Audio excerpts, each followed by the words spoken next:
Bye రా, సాయంత్రం కలుద్దాం. నాకెందుకు చెప్పలేదు? నాకు ఉద్యోగం చేయాలని ఆలోచన లేదు, నీకెందుకు చెప్పడం? నాతో చెప్పావు కానీ నీ ఫ్రెండ్తో మాత్రం చెప్తావు. వాడు నా వల్లే నీ కెరీర్ నాశనం అయిపోతుందని నీతోనే చెప్తున్నాడు. వాడి ఉద్దేశం అది కాదు. ఏ ఉద్దేశంతో అన్నాడో నాకు తెలుసు.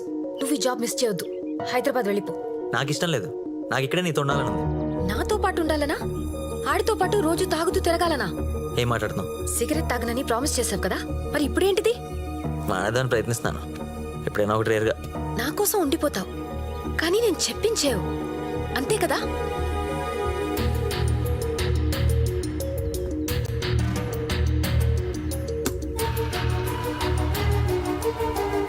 ఇంకో రోజు ఏమైందంటే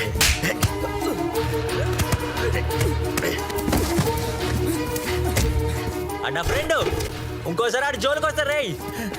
ఎందుకు అనవసరంగా? ఏంటి ఏమైంది? ఏంటి దెబ్బలు? నువ్వేంటి ఇక్కడ? చెప్పు, అసలు ఏమైంది?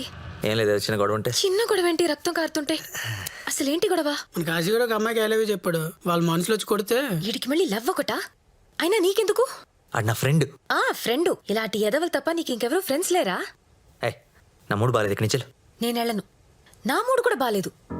నీకు నేను కావాలో ఆడు కావాలో ఇప్పుడే ఆలోచించుకుని చెప్పు. రే పదండ్రా. ఆమెకు ఆదిత్యే ప్రపంచం, కానీ ఆదిత్యకి తన కాకుండా వేరే ప్రపంచం ఉండటం ఆ అమ్మాయి తట్టుకోలేకపోయింది. నీకేం కావాలో నాకు అర్థమైంది, నువ్వు ఆల్రెడీ డిసైడ్ అయిపోయావు అంతేగా? అవును, అదే చెప్పేసి నేను వెళ్ళిపోతాను.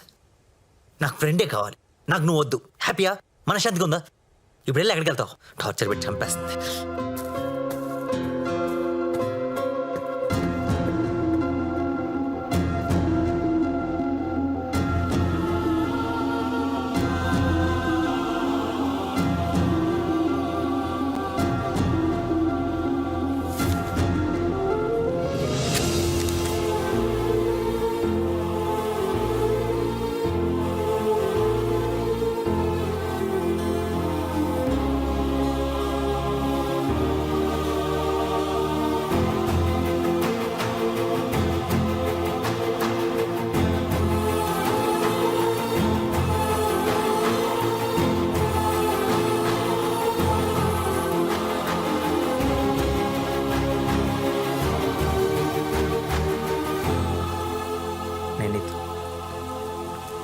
ఆ అమ్మాయిని కన్విన్స్ చేయడానికి ఆదిత్య ఎంతో ట్రై చేశాడు, కానీ ఆ అమ్మాయి కన్విన్స్ అవ్వలేదు. అది కాదు, ఒకసారి మాట్లాడు. తను ఎంతగానో ప్రేమించిన అమ్మాయి అవాయిడ్ చేయడం తట్టుకోలేకపోయాడు.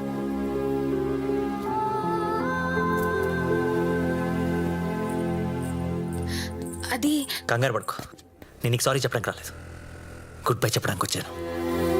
నేను ఈ కాలేజ్లో చేరింది నీకోసం, ఈ ఊర్లో ఉండిపోయింది నీకోసం. అలాంటిది నేను నీకు అక్కర్లేనప్పుడు నాకు ఈ కాలేజ్ వద్దు, ఈ ఊరు వద్దు, నువ్వు ఇక్కడే ఉండు హ్యాపీగా. నేను ఇక్కడ డిస్టర్బ్ చేయను. జరిగించాను. ఎందుకు వచ్చాను నా లైఫ్లోకి? ఏ రోజైతే నేను చూశాను ఆ రోజైతే దరిద్రం పట్టింది.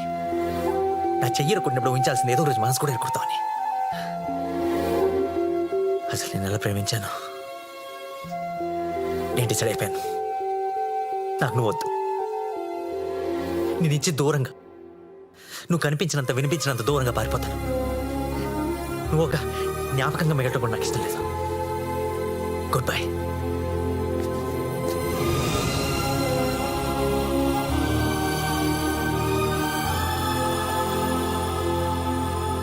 అప్పుడే హైదరాబాద్ వచ్చేసాడు. చాలా జాబులు మారాడు కానీ ఆ అమ్మాయిని మర్చిపోలేకపోయాడు. అందరూ లోలో ఫెయిల్ అయితే మంత్ అవుతారు, కానీ వీడు సినిమాలు చూడటం స్టార్ట్ చేశాడు. అలా చివరికి సినిమా ఫీల్డ్లో అసిస్టెంట్ డైరెక్టర్గా సెటిల్ అయ్యాడు. మళ్ళీ నాలుకి నేను ఇష్టపడ్డాడు. అందుకే నేను కూడా నేను త్యాగం చేయాల్సి వచ్చింది. ఏంటి అంటే అది వేరే కథలే. ఇప్పుడు ఆదిత్య ఎక్కడున్నాడు? కాంగ్రాట్స్ రా, ఫైనల్లీ సుమన్ ప్రేమించేస్తుంది. అవునరా, నీ లవ్ స్టోరీ బ్రేకప్ సీన్ అన్ని అడిగి మరీ చెప్పించుకుంది. తన నీ కోసం బయలుదేరింది. అయినా సుమన్ సార్ ఫోన్ చేస్తే ఫోన్ ఎత్తవేంట్రా? తప్పు జరిగిపోతుంది. ఏంటి తప్పు జరిగిపోయిందా? హే ఆదిత్య, ఎక్కడున్నా? సుమా, నేను నీకు విషయం చెప్పాలి. నువ్వు ఎక్కడున్నావు? రైల్వే స్టేషన్ దగ్గర. నేను కూడా నీకు ఒక విషయం చెప్పాలి. అది కాదు సుమా. ఒక్క నిమిషం ఆదిత్య, కార్ పార్క్ చేస్తాను, నేను మళ్ళీ కాల్ చేస్తాను. ఓకే సుమా, నువ్వు అక్కడే ఉండు, నేను అక్కడికి వస్తున్నా. ఏంట్రా పద పద పద. ఏంట్రా అవునరా సుమ్మేది ఉంది అట్రాక్షన్ మాత్రమే ప్రేమ కాదు. అదేంట్రా మరి సొమ్మకి ఏం చెప్తావు? ఏం చెప్తాను ఇంకా కిరణ్ ప్రేమిస్తున్నానని చెప్పి. ఏంటి